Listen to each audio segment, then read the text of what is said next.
You've been messing up your back your entire life, sitting too long at your desk, poor posture, and lifting with your back instead of your legs. But I'm here to tell you how to start fixing these problems and more. Now, what is posture? It's how you're holding your frame. It's how you're sitting, how you're standing, how you're laying. All those different things. I would ask you, who has ever taught you how to sit, how to stand, how to lay? You know, should you lay on your back, your side, your stomach? So when you lay, you should lay on your side or your back. If you're laying on your stomach, you're going to take pressure off your low back. It's going to make your low back maybe feel better, but it's not going to be good for your neck. Now you're turning your head like this. So it's not a good thing to do because you're not putting yourself in the proper position. Also, if you sit for too long, that can be a big issue. Have you noticed people are sitting a long time?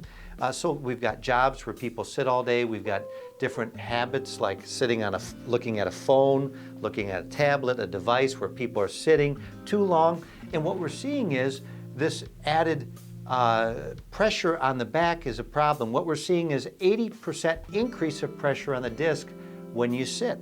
So if you're sitting at work, for example, we recommend you sit for 45 minutes, get up and move. Maybe you need an alarm to know, hey, I need to move now. Maybe you need to just have a certain habit like drinking a lot of water, so you got to get up and move. Another thing you can do at work is having a sit-stand desk.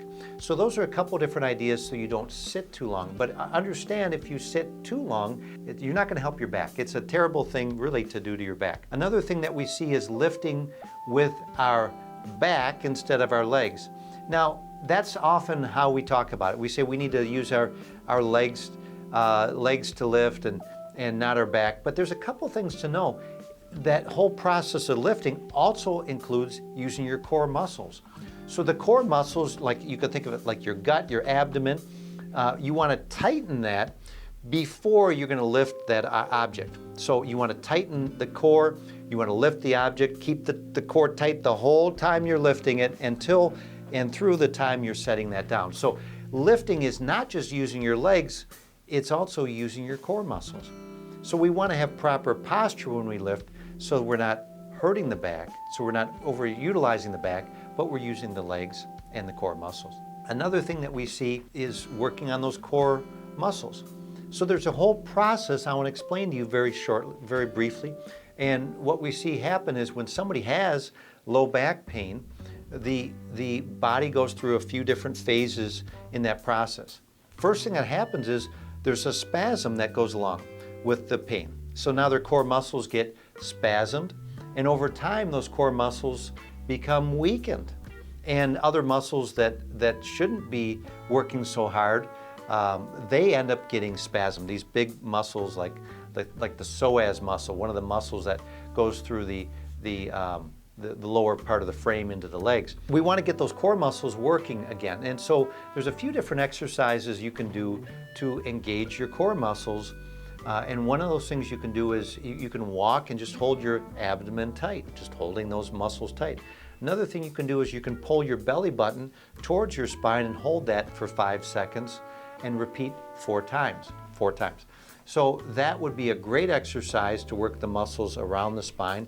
Another exercise you can do is you can find the rib cage, go to the side of the six-pack, if you know what I'm talking about. Hold a point below that rib cage, bringing your whole abdomen in, and you're going to hold that again for 5 seconds, repeating 4 times. Those are three different exercises you can do that are simple, easy for most people. Another one that you can do is a modified plank, where you've got your arms up on a bed, feet on the floor, and you're holding your abdomen tight, and you're straight from your shoulders down to your feet. So those are some easier exercises to work your core. Now, I also want to talk to you about another thing that is not often talked about as far as a terrible thing you can do for your back, and that is carrying too much weight. And I'm not saying lifting too big of a box or something at the gym. I'm saying actually the weight on your body, extra weight. I'm talking adipose tissue or fat. And so unfortunately, this is happening for a lot of people in America because the diet has not been helpful for people to lose weight. 40 years ago, the push became to go to a low-fat diet, and this diet ended up causing more obesity in our nation. So what are some simple things you can do to lose weight? Well, first of all, let's start with some good habits. Let's start with eating a healthy diet. If you look at the new food pyramid, you're going to see an example of good foods to eat. You'll see less grains on this new food pyramid. You'll see more meats, eggs, vegetable, and even fruits. So when we look at a good diet, I think it's a great starting place. And I would just say, even before we focus on losing the weight, let's focus on what we're eating properly. The second thing we can do to make room for eating better is just start by throwing away the junk. You know, if you've got cookies and ice cream, and what if you just went home and just threw them away? You know, you might think, well, that's wasting. You know what? It's not really, because you're not meant to be a garbage can to just take on all that crap. And you could actually get rid of it. You can throw it away.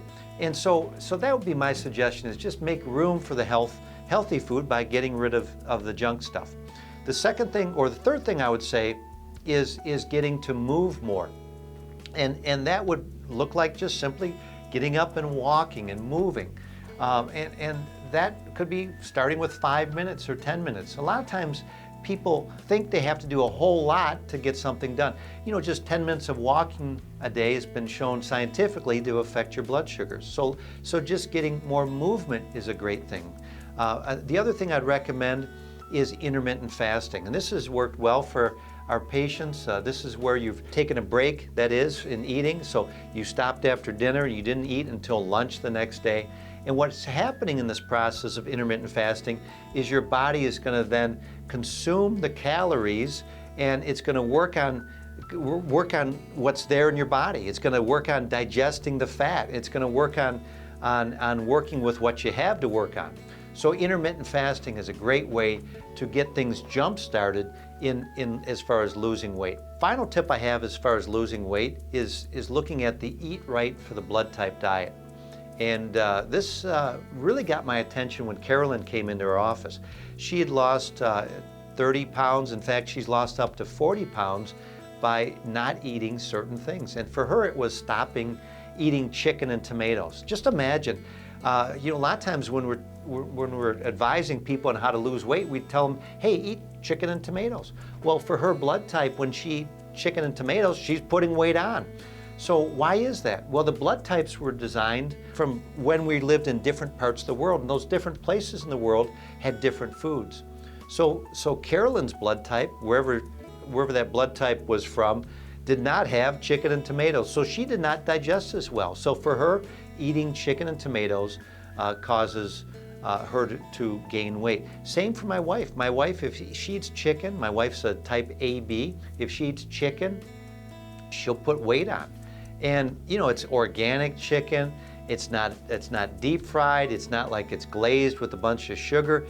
It's a nice piece of meat, but for her, she does not process it in a way that's gonna help her lose weight or even maintain weight. She'll put weight on. So Eat Right for the Blood Type. There's a nice encyclopedia for like $25. You can learn more about the different blood types and each of the different foods and how those foods work for the different blood types. The last thing I want to talk about today is getting a specific adjustment. You know, in our office, we do the Gonstead technique, and you know, if you've not had a proper adjustment, good chance you need one. And so a lot of times, one of the terrible things people are doing for their back is just not having the proper care. They didn't know they got injured. You know, if you look at a spinal nerve, the nerve that exits the spine and goes into the body, 1 in 10 parts of that nerve deals with pain, numbness, or tingling. So most of the nerve, 9 of the 10 parts, I'm glad I've got all my fingers to show you this, the 9 of those 10 parts of that nerve deal with how your body functions. And those 9 parts cannot communicate pain, numbness, or tingling. So if you put pressure on those parts of the nerve, that 90% of that spinal nerve, you will not know it. You will not have any sense of pain, numbness, or tingling. So it's not like your fingers where when you put pressure on it, you know it, you feel it, and you can sense it. So a lot of times people are dealing with undiagnosed subluxations. That's a bone that's out of place, putting pressure on a nerve. So go to a specific chiropractor, get the proper care, and make sure that you're addressing those those pinched nerves. So in closing today, we've talked about different terrible things that people are doing for their back. I hope you've gained a lot of great information, and more important, I hope you apply this information to help you no longer do terrible things to your back. To learn more information about our channel, subscribe below. We look forward to talking to you again next time.